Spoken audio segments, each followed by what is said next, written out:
ఇలాంటి మరిన్ని వీడియోల కోసం మా ఛానల్ని లైక్ చేయండి, సబ్స్క్రైబ్ చేయండి, బెల్ ఐకాన్ యాక్టివేషన్ చేసుకోండి.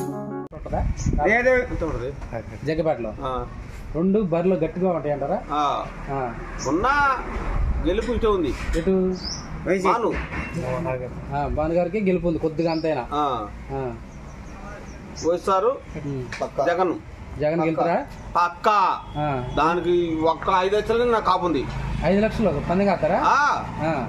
బాను గెలుతురు అక్కడ పైన సీఎం జగన్ గెలుతురు. మరి మంచి పథకాలు పెట్టండి అందరికి, అంటే డబ్బులు ఇచ్చిండు అంటున్నారు అందరికి. డబ్బులు ఇచ్చిండు, అభివృద్ధి పెట్టిండు అని చూసుకుంటారు. ఆయనకు అందరూ బతకమని చెప్పిండు కానీ చెడిపోమని చెప్పలేగా. మరి ఇన్ని రోజులు డబ్బులు అని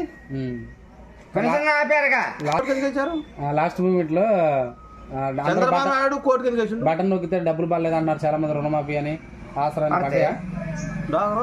రుణమాఫీ లాస్ట్ మూమెంట్ బటన్ నొక్కినా డబ్బులు పడలేదు అంటున్నారు అందరూ. ముందే నొక్కించుండు, చిన్న పడతాయి అంటారా? ఆయన యాక్సిడెంట్ మూమెంట్ లో ముందు పెట్టుకున్నాడు. మరి 3 సంవత్సరాల నుంచి తీసుకోవాలి డబ్బులు. 3 సంవత్సరాలు తీసుకుంటారు డబ్బులు. మరి ఇలా డబ్బులు ఇవ్వడం మంచిదే అంటారా జనాలకి? చెప్పండి. మంచిదే అంటారా? మరి ఈ డబ్బులు మొత్తం ఇచ్చింది కదా, మరి చంద్రబాబు ప్రభుత్వంలో ఈ డబ్బులు మొత్తం ఇటుపోయి.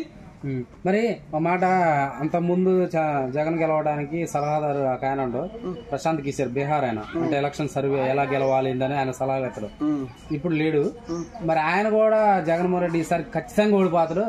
అంత పరిపాలన చేయలేదు, 150 మెజార్టీ నిలుపుకోలేకపోతాడు. బీహార్ ఆయన ప్రశాంత్ కిషోర్ 5 లక్షలు కట్టవు. నేనే కడతా ఆ మాటలకి. 5 లక్షలు నేను కడతావు, ఊరు తెచ్చుకో.